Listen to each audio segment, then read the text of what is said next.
Hello friends, आपका स्वागत है हमारे online platform career makeup for government job में। आज मैं आपका साइंस का लेक्चर सोर्स ऑफ एनर्जी लेके आया हूँ। ये जो है बहुत ही ज़्यादा इंपॉर्टेंट है आपके एग्जाम पॉइंट ऑफ व्यू से। आप किसी भी गवर्नमेंट जॉब्स की तैयारी कर रहे हो तो सबसे पहले हम बताएंगे सोर्स क्या होता है। सोर्स ऑफ एनर्जी में सबसे पहले सोर्स होता है जहाँ से हमें एनर्जी मिलती है। जैसे एनर्जी हमें कहाँ से मिलती है, जैसे कोल आ गया एक सोर्स ऑफ एनर्जी, आपका जैसे जियोथर्मल आ गया। मतलब बहुत सारे सोर्स होते हैं जिनसे हमें एनर्जी मिलती है। सबसे पहले हम ये आपको बताते हैं सोर्स ऑफ एनर्जी क्या होता है। सोर्स ऑफ एनर्जी क्या होता है? कोई भी चीज़ जो हमें एनर्जी दे, कोई भी चीज़ जो हमें एनर्जी दे उसे बोलते हैं सोर्स ऑफ एनर्जी। क्या होता है सोर्स ऑफ एनर्जी? कोई भी चीज़ जो हमें एनर्जी दे उसे हम बोलते हैं सोर्स ऑफ एनर्जी। इसकी जो एग्जांपल है, जैसे वुड आ गई, सोलर एनर्जी आ गई, उसके बाद विंड आ गई, उसके बाद इलेक्ट्रिकल एनर्जी आ गई। ये आपकी एग्जांपल्स है सोर्स ऑफ एनर्जी की। ठीक है, सोर्स ऑफ एनर्जी आपको पता ही लग गया होगा।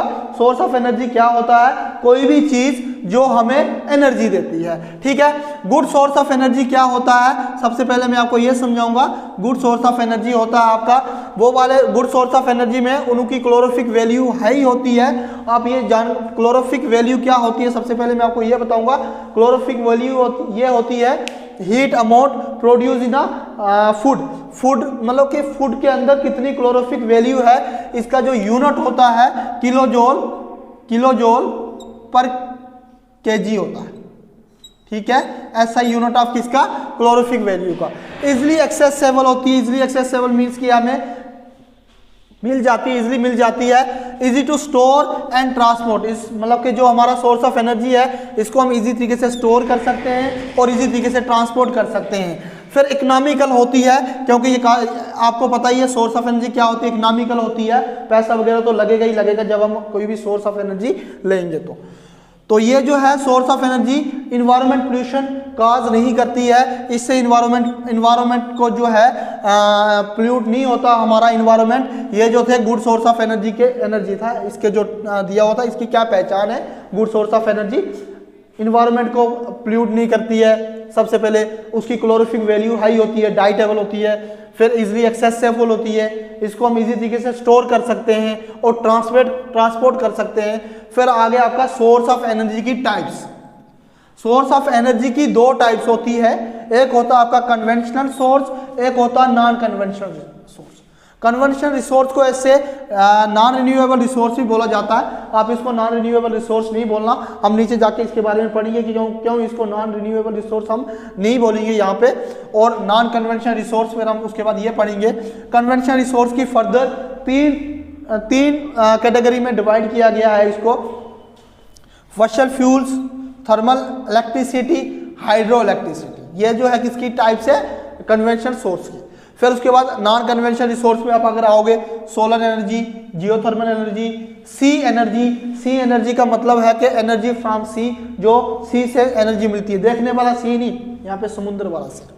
फिर आगे आपका न्यूक्लियर एनर्जी हम यहाँ पे पढ़ेंगे। ठीक है, सबसे पहले हम कन्वेंशनल सोर्स ऑफ एनर्जी पढ़ेंगे।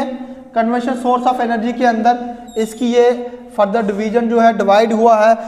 Fossil fuels, thermal electricity, then हम हाइड्रो इलेक्ट्रिसिटी पढ़ेंगे। उसके बाद हम दूसरे टॉपिक नॉन कन्वेंशनल रिसोर्स के पास जाएंगे। सबसे पहले हमें पता होना चाहिए कन्वेंशनल सोर्स ऑफ एनर्जी क्या होता है। सोर्स ऑफ एनर्जी तो बता ही दिया मैंने आपको। सोर्स ऑफ एनर्जी कोई भी चीज जो हमें एनर्जी देती है उसे सोर्स ऑफ एनर्जी बोलते हैं। कन्वेंशनल सोर्स ऑफ एनर्जी क्या बोलेंगे? जो हमें लंबे टाइम के लिए, लॉन्ग यूज के लिए, मतलब काफी टाइम से एनर्जी दे रही हो, उसको हम बोलेंगे कन्वेंशनल सोर्स ऑफ एनर्जी, जो हमें लंबे टाइम से एनर्जी दे रही हो। The resource that have been used since a long time, जिसको हम लंबे अरसे से यूज कर रहे हैं, वो हमारे कन्वेंशनल सोर्स ऑफ एनर्जी होते हैं। कन्वेंशनल सोर्स ऑफ एनर्जी की example fossil fuel, thermal electricity, hydro electricity. तो ये आपको याद होना चाहिए। सबसे ज़्यादा जो हम यूज़ करते हैं, वाइडली जो यूज़ होते हैं, ये बहुत सारी जगहों पे यूज़ होते हैं। कौन से? आपके कन्वेंशनल सोर्स ऑफ एनर्जी बहुत सारे, मतलब उनका वाइडली यूज़ है, उनका बहुत ही ज़्यादा यूज़ है, एक वास्ट यूज़ है उनका। फिर हम ये पॉइंट है आपका most of the conventional source of energy और नॉन रिन्यूएबल। पहले आपको मैंने बोला था कि ये बुक्स वगैरह में कहीं लिखा होता है छोटी छोटी बुक्स में कन्वेंशन सोर्स जो है नॉन रिन्यूएबल है। नहीं, ये ऐसा जो है गलत है। मोस्ट ऑफ द मतलब कि काफ़ी ज़्यादा कन्वेंशन सोर्स ऑफ एनर्जी जो है क्या है, नॉन रिन्यूएबल है। सारे जो कन्वेंशन सोर्स जो है वो नॉन रिन्यूएबल नहीं है, मतलब कि सारे नहीं है, मतलब काफ़ी ज़्यादा कन्वेंशनल सोर्स जो है आपके क्या है, non renewable source of energy है। फिर क्या है लास्ट वाला पॉइंट हमारा, most of the conventional source of energy cause pollution when used. काफ़ी ज़्यादा कन्वेंशनल सोर्स ऑफ एनर्जी जो है क्या करते हैं, पोल्यूशन काज करते हैं जब हम उनको क्या करते हैं, यूज़ करते हैं। सारे नहीं, most of the conventional source of energy जो है क्या करते हैं, पोल्यूशन काज करते हैं जब हम उनको क्या करते हैं, यूज़ करते हैं। इसको आप स्क्रीनशॉट ले लीजिए। उसके बाद हम फॉसिल फ्यूल पे आते हैं। अब हम फॉसिल फ्यूल्स के ऊपर आए। फॉसिल फ्यूल्स जो होते हैं वो कैसे बनते हैं, वो आपके अर्थ के अंदर जब रिमेन्स होते हैं, लिविंग ऑर्गेनिज्म, प्लांट्स और एनिमल जब मर जाते हैं, उनके मरने के बाद उनके रिमेन्स से जो बनता है उसे हम फॉसिल फ्यूल्स बोलते हैं। उनके किससे, प्लांट्स के डेड रिमेन से जो भी चीज़ बनती है उन्हें हम क्या बोलते हैं, फॉसिल फ्यूल्स बोलते हैं। फॉसिल फ्यूल्स क्या होते हैं, ये एक बहुत ही मेजर सोर्स होता है एनर्जी का। क्या होता है, मेजर सोर्स ऑफ एनर्जी होता है जो हमें क्या देते हैं, इलेक्ट्रिसिटी जनरेट करते हैं पावर प्लांट्स के अंदर। पावर प्लांट्स के अंदर क्या करते हैं, इलेक्ट्रिसिटी को जनरेट करते हैं। ये एक मेजर सोर्स ऑफ एनर्जी है जो इलेक्ट्रिसिटी जनरेट करता है किसके अंदर, पावर प्लांट्स के अंदर। ठीक है, ये जो है आपका नॉन रिन्यूएबल रिसोर्स है। नॉन रिन्यूएबल रिसोर्स क्या होते हैं, मैं आपको बता दूं, जो टर्म रिन्यूएबल है और नॉन रिन्यूएबल है, रिन्यूएबल रिसोर्स वो होते हैं जिनको आप एक बार यूज़ करके दोबारा से यूज़ कर सकते हो, अगेन एंड अगेन उनको बना के आप यूज़ कर सकते हो, वो आपके रिन्यूएबल रिसोर्स होते हैं। नॉन रिन्यूएबल रिसोर्स वो होते हैं जिनको आप एक बार यूज़ कर लेते हो, दोबारा उनको यूज़ नहीं कर सकते हो, दोबारा वो नहीं बन सकते हैं, उनको बोलते हैं non renewable resource of energy. इसलिए ये आपके फॉसिल फ्यूल्स जो होते हैं वो आपके non renewable resource of energy होते हैं। एक बार अगर ये खत्म हो जाए दोबारा से ये नहीं बनते। इसका जो सन जो है वो अल्टीमेट सोर्स ऑफ एनर्जी है, क्योंकि सन, अगर सन नहीं होगा तो प्लांट्स के अंदर खाना नहीं बनेगा, ये हमें फॉसिल फ्यूल्स भी नहीं मिलेंगे। इसलिए सन जो है इनका मेजर सोर्स है। ठीक है, फॉसिल फ्यूल्स जो है वो क्या है, ऐसे आपके कोल, पेट्रोलियम एंड ईटीसी और भी जो है बहुत सारे आपके फॉसिल फ्यूल्स के अंदर आ जाते हैं। सबसे पहले हम पढ़ेंगे कोल। कोल के बारे में पढ़ते हैं। कोल क्या होता है, आपको पता ही है, कोल एक फॉसिल फ्यूल्स है, तो ये हमें प्लांट्स और एनिमल के डेड डिकेइंग रिमेन से मिलेगा। ठीक है, तो ये तो कंफर्म हो गया। ये कैसे बनेगा, dead remains of plants and animals. ठीक है, तो दूसरा क्या आ गया, ये जो है कोल जो है आपका कम्प्लेक्स मिक्सचर होती है किसकी, कम्प्लेक्स मिक्सचर होती है कोल आपकी किस किस की, कार्बन की, कार्बन के बाद हाइड्रोजन की, हाइड्रोजन के बाद अगर आपके ऑक्सीजन की, और स्मॉल अमाउंट में इसमें नाइट्रोजन भी होता है और सल्फर भी होते हैं। ठीक है, जो प्रोसेस होती है, जिस प्रोसेस से आपका कोल बनता है, ये बहुत ही ज़्यादा इंपॉर्टेंट क्वेश्चन है आपके एग्जाम पॉइंट ऑफ व्यू से। जिस प्रोसेस से कोल बनता है उस प्रोसेस को क्या कहते हैं, आपका यहाँ से एग्जामिनर क्वेश्चन उठा सकता है। जिस प्रोसेस से कोल बनता है उस प्रोसेस को क्या कहा जाता है, कार्बोनाइजेशन या कार्बोनेशन। ठीक है, ये आपका बहुत ही ज़्यादा इंपॉर्टेंट क्वेश्चन है एग्जाम पॉइंट ऑफ व्यू से। ठीक है, तो देन आपका एक्सप्लोटेशन ऑफ कोल आपकी आ गया। तो ये एक सोर्स ऑफ एनर्जी है जो मेड इंडस्ट्रियल रेवोल्यूशन पॉसिबल। आपका कोल नहीं होता तो इंडस्ट्रियल रेवोल्यूशन भी नहीं होती। कोल आया तो उसके बाद हमारी इंडस्ट्रीज वगैरह बनना शुरू हुई। इसमें ये आ गया डिस्ट्रक्टिव या डिस्टिलेशन ऑफ कोल। कोल की जब डिस्टिलेशन होती है तो डिस्टिलेशन होने के बाद कोल क्या देता है, कोक बनता है। कोल तार दे सकता है, कोल गैस मिलती है, इससे हमें अम्यूनियो का लिक्विड मिलता है, हमें लिक्विड बोल सकते हैं, लिक्विड। तो यूजेस हम कोल को कहाँ पे यूज़ करते हैं, हीटिंग पर्पस के लिए, रेलवेज इंजन्स के लिए, थर्मल पावर के लिए, पावर प्लांट्स के लिए कोल गैस में यूज़ होता है और भी बहुत सारी चीज़ों में यूज़ होता है।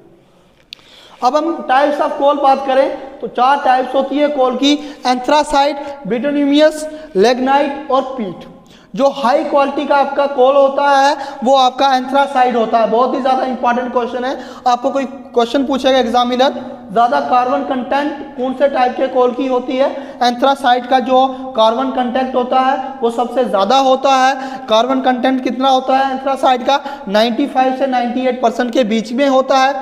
सबसे अगर आपको कोई क्वेश्चन पूछे तो हाई क्लोरिफिक वैल्यू कौन से टाइप की है? हाई क्लोरिफिक वैल्यू आपकी जो है एंथ्रासाइट की है। एंथ्रासाइट की क्लोरिफिक वैल्यू भी बहुत ज़्यादा होती है।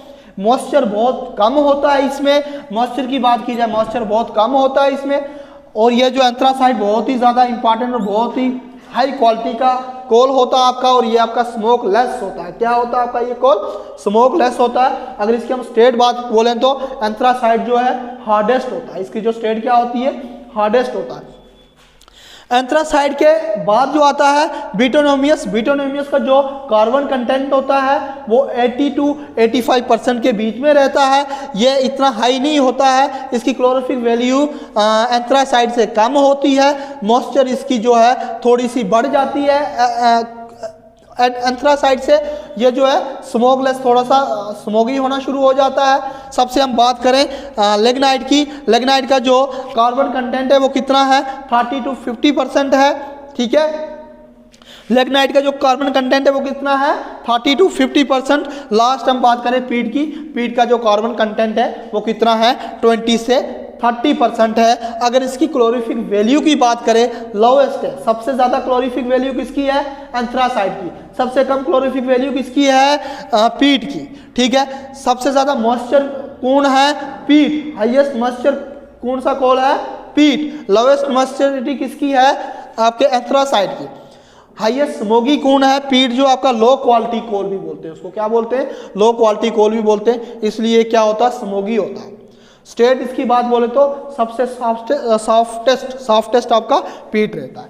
अब आपको क्वेश्चन एग्जामिनर पूछ सकता है सबसे ज़्यादा वर्ल्ड में कौन सी कंट्री जो है लार्जेस्ट प्रोड्यूसर है कोल की। ठीक है, वर्ल्ड के अंदर लार्जेस्ट प्रोड्यूसर ऑफ कोल कौन सी कंट्री है?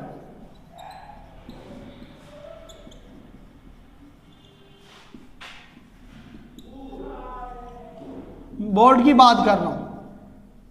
वर्ल्ड के अंदर लार्जेस्ट प्रोड्यूसर ऑफ जो कोल है वो चाइना रहती है। चाइना। चाइना जो है आपका लार्जेस्ट प्रोड्यूसर ऑफ कोल जो है पूरे वर्ल्ड में। सबसे ज्यादा कोल जो है कौन सी कंट्री प्रोड्यूस करती है? चाइना। आपको क्वेश्चन एक और मैं बता देता हूं, इंडिया में कौन सी स्टेट में ज्यादा कोल कौन सी स्टेट इंडिया के अंदर कोल प्रोड्यूस करती है? वो है आपकी Jharkhand. Largest producer of coal in India. आपको क्वेश्चन है state, which state produce largest, which state is the largest producer of coal in India? वो आपका है झारखंड। और भी स्टेट्स इसमें आ जाती है, उड़ीसा वगैरह, लेकिन झारखंड जो है आपकी ज्यादा कोल प्रोड्यूस करती है। वर्ल्ड में आपकी चाइना जो है सबसे ज्यादा कोल प्रोड्यूस करती है। इसको आप स्क्रीनशॉट लीजिए। उसके बाद हम पेट्रोलियम पढ़ते हैं। अब हम पेट्रोलियम पे आए हैं। पेट्रोलियम जो है आपको पता है पेट्रोलियम कहां से बना है? दो वर्ड से मिलके आपका पेट्रोलियम बना है, पेट्रा और ओलियम। पेट्रा का मतलब होता है रॉक और ओलियम का मतलब होता है ऑयल। जो ऑयल हमें रॉक से मिले उसको हम बोलते हैं पेट्रोलियम। ठीक है, पेट्रोलियम का क्या मतलब आ गया? Petroleum is dive from Latin word Petra. दो वर्ड से मिलके बना है, पेट्रा एंड ओलियम। पेट्रा का मतलब क्या है? रॉक, और ओलियम का मतलब क्या? ऑयल। जो हमें किससे? रॉक से मिलते हैं उन्हें हम पेट्रोलियम बोलते हैं। जो ऑयल हमें रॉक से मिले उसको हम पेट्रोलियम बोलेंगे। ठीक है, पेट्रोलियम जो है इसको रॉक्स ऑयल भी कहा जाता है। इसको रॉक्स ऑयल क्यों कहा जाता है? क्योंकि ये हमें कहां से मिलते हैं? रॉक से मिलते हैं, इसलिए इन्हें क्या कहा जाता है? Rocks oil. ये बहुत ही ज्यादा इंपॉर्टेंट है, आपको क्वेश्चन आ सकता है। रॉक ऑयल किसको कहा जाता है? पेट्रोलियम को कहा जाता है rock oil. Oils of rocks किसको कहा जाता है? पेट्रोलियम।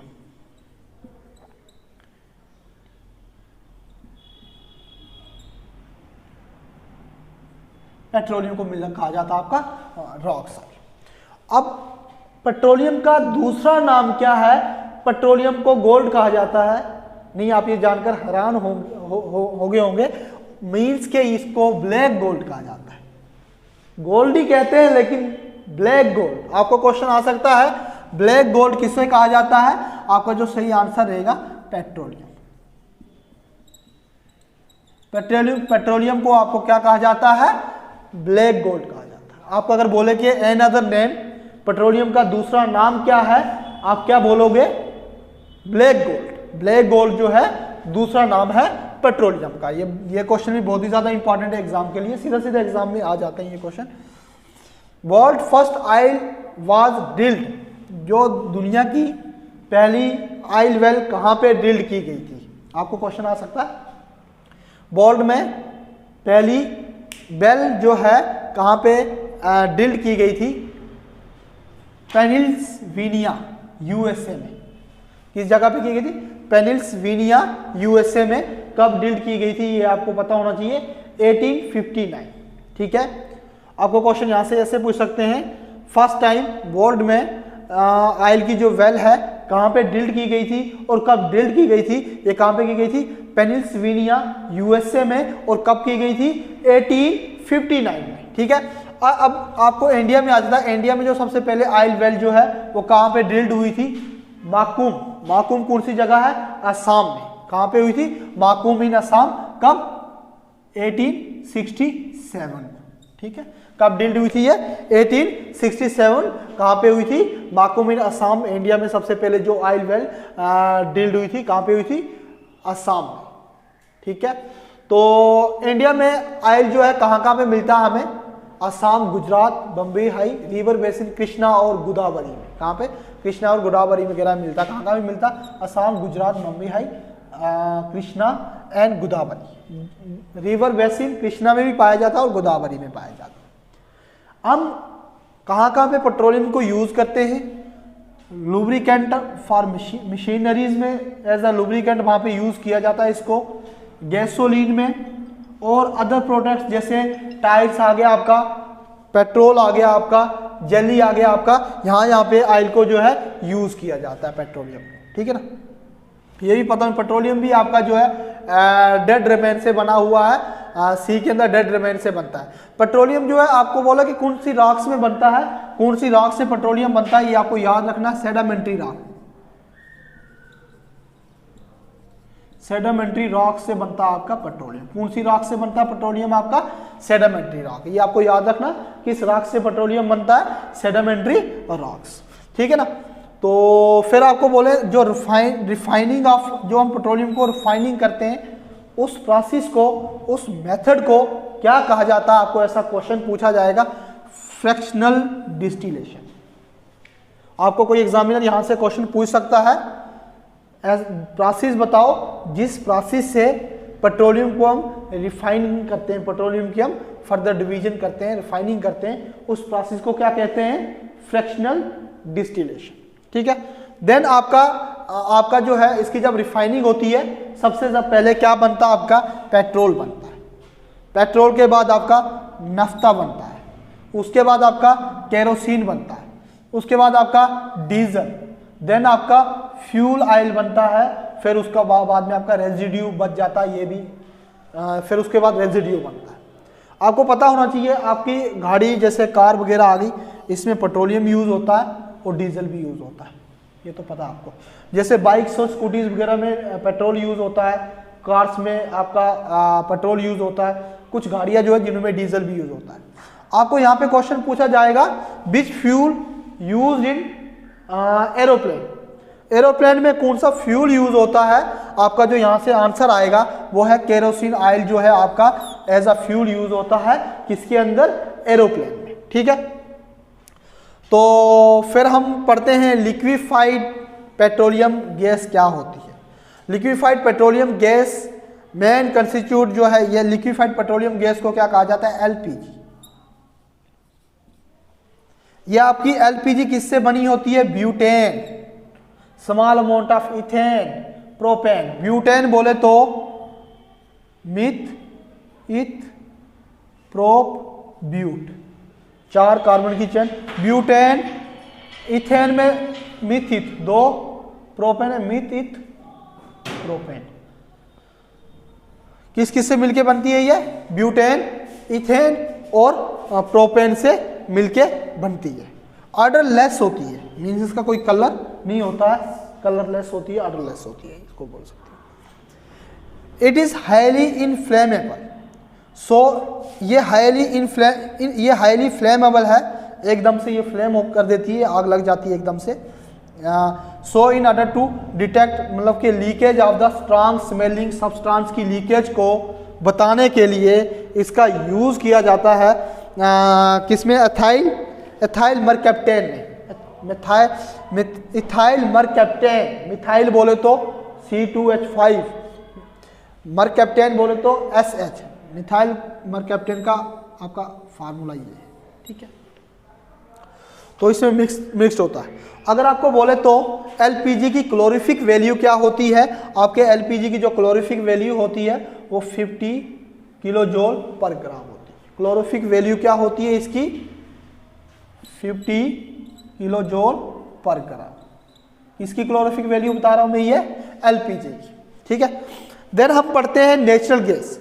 नेचुरल गैस क्या होती है, ये आपकी किस किस से कंसिस्ट होती है, मीथेन से मिलके बनती है, इथेन से मिलके बनती है और प्रोपेन से मिलके बनती है। मीथेन बोले तो CH4, कार्बन के साथ 4 हाइड्रोजन, इथेन बोले तो C2H5, 2 कार्बन 5 हाइड्रोजन, आपका प्रोपेन बोले तो C3H कितने आ जाएंगे, 8, इथेन बोले तो C2H5, मीथेन बोले तो CH4, ठीक है। ये किससे मिलके बनती है नेचुरल गैस आपकी, मीथेन, इथेन, प्रोपेन, ठीक है। ये कैसे बनती है, अर्थ के अंदर बनती है आपकी, found under the earth by decomposition. किसके डिकम्पोजिशन से बनती है ये, वेजिटेबल मैटर लाइंग, जो वेजिटेबल कहाँ पे पानी के ऊपर होते हैं, पानी के अंदर होते हैं, तो वेजिटेबल के डिकम्पोजिशन से आपकी क्या बनती है, आपकी नेचुरल गैस बनती है, ठीक है। ये आपका दूसरा पॉइंट है। तीसरा पॉइंट इसका यहां पे आएगा, तीसरा पॉइंट, इसकी क्लोरोफिक वैल्यू क्या होती है। क्लोरोफिक वैल्यू क्या होती है नेचुरल गैस की, 30 to 50 किलो जूल पर ग्राम होती है। कितनी क्लोरोफिक वैल्यू होती है, 33 to 50 किलो जूल पर ग्राम होती है। Calorific value of natural gas की क्लोरोफिक वैल्यू होती है। नेचुरल गैस की क्लोरोफिक वैल्यू कितनी है, 33 किलो जूल पर ग्राम। देन आपको बात किया जाए फोर्थ पॉइंट, इसकी जो कंपोजिशन होती है वो कौन करते हैं, अनएरोबिक बैक्टीरिया, एनारोबिक बैक्टीरिया। आपको कोई क्वेश्चन पूछे, जो नेचुरल गैस की जो डिकम्पोजिशन होती है वो किसके द्वारा की जाती है, अनएरोबिक बैक्टीरिया। एनारोबिक जो होते हैं, जो वो वाले बैक्टीरिया जो ऑक्सीजन के एब्सेंस में बनते हैं, ठीक है ना। तो आप कहाँ पे नेचुरल गैस को यूज करते हो, डोमेस्टिक और इंडस्ट्रियल पर्पस के लिए यूज, इसके कहाँ पे, डोमेस्टिक पर्पस के लिए यूज करते हो आप इसे, और कहाँ पे करते हो, इंडस्ट्रियल पर्पस के लिए इसको क्या किया जाता है, यूज किया जाता है।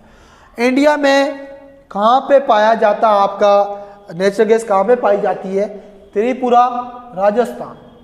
कहाँ पे पाई जाती है, त्रिपुरा, राजस्थान। नेचुरल गैस को भी हम CNG की तरह हाई प्रेशर में क्या कर सकते हैं, स्टोर करके रख सकते हैं। जैसे ही CNG को हाई प्रेशर में स्टोर करके रख सकते हैं, वैसे ही नेचुरल गैस को भी स्टोर करके रख सकते हैं। आपको अगर क्वेश्चन कोई पूछेगा, वर्ल्ड में सबसे ज्यादा पेट्रोलियम जो है कहाँ पे मिलता है हमें, USA में। सबसे पहले पेट्रोलियम कहाँ पे ड्रिल्ड किया गया था, पेट्रोलियम वेल कहाँ पे ड्रिल्ड की गई थी, पेनिल्वेनिया USA में। कब की गई थी, 1859 में। इंडिया में कहाँ पे की गई थी सबसे पहले, असम में। कौन सा, माकुम एरिया, जगह का नाम है असम में, वहाँ पे की गई थी 1867 में।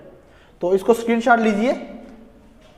हाइड्रो इलेक्ट्रिसिटी, अब हम पढ़ेंगे हाइड्रो इलेक्ट्रिसिटी। हाइड्रो इलेक्ट्रिसिटी क्या होता है, हाइड्रो इलेक्ट्रिसिटी जो बिजली बनती है आपकी किससे, पानी से, उसे बोलते हैं हाइड्रो इलेक्ट्रिसिटी। मैं आपको पूरा प्रोसेस बताऊंगा कैसे बिजली बनती है, पहले हम इसके बारे में पढ़ लेते हैं।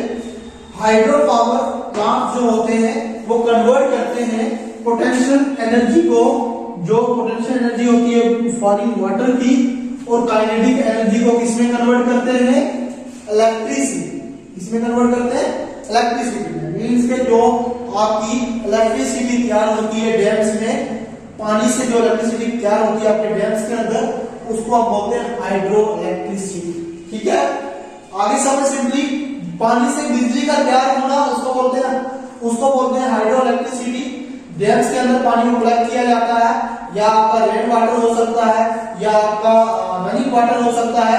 पहले उस वाटर को क्या किया जाता है? कलेक्ट किया जाता है। किसके लिए कलेक्ट किया जाता है? इलेक्ट्रिसिटी को जनरेट करने के लिए। फिर उस पानी को फिर डैम्स में कलेक्ट करने के बाद इलेक्ट्रिसिटी को जनरेट करने के लिए फ्लो करवाया जाता है हाई पोजीशन से, मींस के ऊपर से नीचे की तरफ, मतलब हाई, मतलब के पूरा मतलब के रेंज में ऊपर से नीचे की तरफ वो पानी स्पीड में जाता है। उससे एक टरबाइन लगी होती है, वो घूमना शुरू कर देती है। उससे फिर उसका शाफ्ट जो है टरबाइन से लगा वो शाफ्ट भी घूमना शुरू कर देता है। उससे जनरेटर ऑन हो जाता है। फिर उसके बाद इलेक्ट्रिसिटी जनरेट होना शुरू हो जाती है। ये मैं प्रोसेस आपको बताऊंगा। इस प्रोसेस में क्या किया जाता है? वही मैंने बताया आपको, रेन वाटर को, रनिंग वाटर को डैम्स के अंदर स्टोर किया जाता है। फिर जो स्टोर वाटर होता है ग्रेट हाइट से नीचे की तरफ गिरता है। किसके ऊपर? टरबाइन्स के ऊपर। ऐसे टरबाइन्स बनी होती है, ऐसे टरबाइन्स आते हैं फैन की तरह, ऐसे टरबाइन्स के ऊपर गिरता है। टरबाइन्स के ऊपर गिरने के बाद क्या होता है? ये टरबाइन्स घूमना शुरू कर देती है। फिर इलेक्ट्रिसिटी जनरेट होना शुरू हो जाती है। टरबाइन्स रोटेट करना शुरू कर देती है। उसके बाद आपका शाफ्ट रोटेट करता, तब उसके बाद आपका जनरेटर ऑन होता है और इलेक्ट्रिसिटी जनरेट होती है। ठीक है ना? Moving turbine plates turn the generator to produce electricity. Turbine plates move करेंगे तो इलेक्ट्रिसिटी क्या होगी? आपकी जनरेट। बोला हुआ है कि 1/4 दुनिया की पूरे टोटल जो वर्ल्ड है उसकी जो 1/4 इलेक्ट्रिसिटी की जो डिमांड है वो कौन फुलफिल करता है? Hydro power. इट मींस क्या है? वर्ल्ड की जो है ज्यादा से ज्यादा पॉपुलेशन जो है, इलेक्ट्रिसिटी जो है पूरे वर्ल्ड जो है किस पे डिपेंडेंट है? हाइड्रो पावर पे। क्योंकि 1/4 ऑफ टोटल पॉपुलेशन जो है किस पे डिपेंडेंट है? Hydro power. आपको यहां से क्वेश्चन आएगा, सबसे ज्यादा हाइड्रो इलेक्ट्रिसिटी कौन सी कंट्री जो है प्रोड्यूस करती है? आपको क्वेश्चन आएगा, सबसे ज्यादा कौन सी कंट्री जो है हाइड्रो इलेक्ट्रिसिटी प्रोड्यूस करती है? वो कौन सी कंट्री रहने वाली है? Country producer, largest producer of hydro electricity.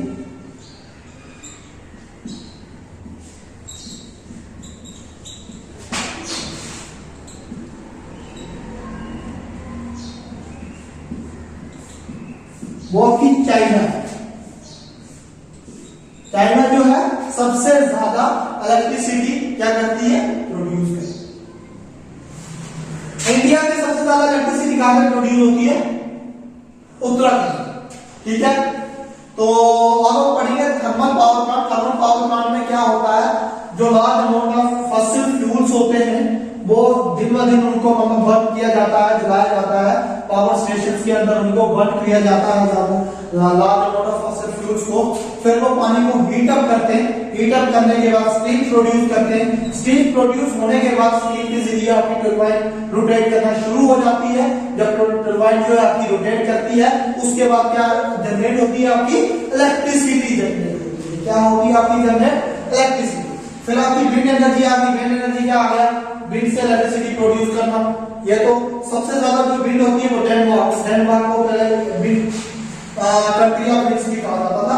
तो इसमें क्या होता है? एक्चुअली क्या है, ऊपर पहाड़ों वाले एरिया में जहाँ पे विंड ज्यादा होती है आपकी, वहां पे प्रोड्यूस होती है। जहाँ पे एक मंच के टरबाइन लगाई होती है, उससे क्या होती है? इलेक्ट्रिसिटी जनरेट होती है। ठीक है ना? वही ब्लेड्स, टरबाइन ब्लेड्स लगाए होते हैं, उससे क्या होती है? इलेक्ट्रिसिटी जनरेट होती है। यहां से क्वेश्चन आपको क्या आएगा? Largest producer of which country is the largest producer of wind? China. तो इंडिया में सबसे ज्यादा विंड कौन सी स्टेट प्रोड्यूस करती है? तमिलनाडु। इंडिया जो वर्ल्ड में किस नंबर पे है विंड प्रोड्यूस करने के लिए? 4th number. किस नंबर पे? 4th। अब मैं आपको प्रोसेस बताता हूं, तो फिर ये हमारा जो टॉपिक है खत्म हो जाएगा। तो ये प्रोसेस बताता हूं कैसे क्या होता है।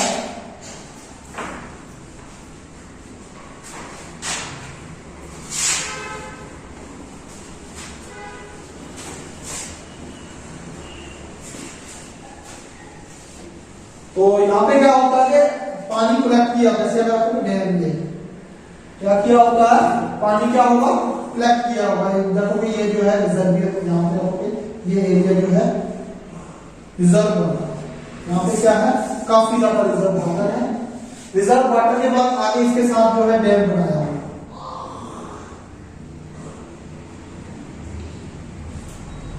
डैम बनाया हुआ।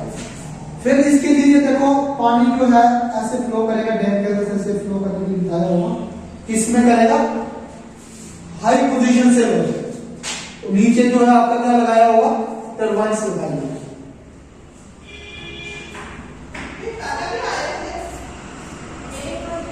ऐसे टरबाइन्स लगाई होगी, जब पानी इस टरबाइन्स पे पड़ेगा ये टरबाइन रोटेट होना शुरू हो जाएगी। जब ये टरबाइन शुरू हो जाएगी तो इसके लिए इसके साथ एक शाफ्ट होगी, शाफ्ट रोटेट होना शुरू हो जाएगी, शाफ्ट के साथ होगा जनरेटर।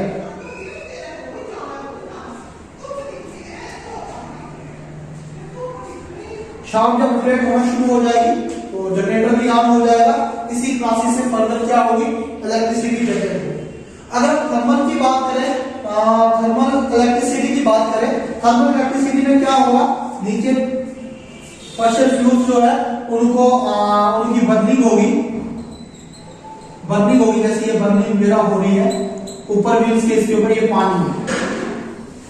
जब पानी को हम गर्म करते हैं तो क्या होता है, स्टीम जनरेट होना शुरू हो जाती है। क्या जनरेट होना शुरू हो जाती है, स्टीम जनरेट। ऊपर से बंद होगा, फिर देखो कि यहां से स्टीम जाएगी, यहां से स्टीम जाएगी, क्या जाएगी, स्टीम जाएगी। आगे टरबाइन्स लगी होगी इसमें, फर्दर स्टीम से ये टरबाइन जो आपकी रोटेट होना शुरू हो जाएगी, फर्दर उसके साथ शाफ्ट लगी होगी, फिर जनरेटर अटैच होगा, ये जनरेटर अटैच होगा। जब ये शाफ्ट आपकी घूमना शुरू हो जाएगी, जनरेटर ऑन हो जाएगा। इसी मेथड में थर्मल इलेक्ट्रिसिटी से भी आपकी इलेक्ट्रिसिटी जनरेट होगी। ये हमारे कन्वेंशनल सोर्स ऑफ एनर्जी थे। हम नेक्स्ट वीडियो में non conventional source of energy पढ़ेंगे। अगर तुम लोग नए हो तो सब्सक्राइब करो, वो जो लाल वाला बटन है उसके साथ स्कैम करो या फिर महफिल जमाओ, मुझे नहीं पता, बस क्लिक हो जाना चाहिए।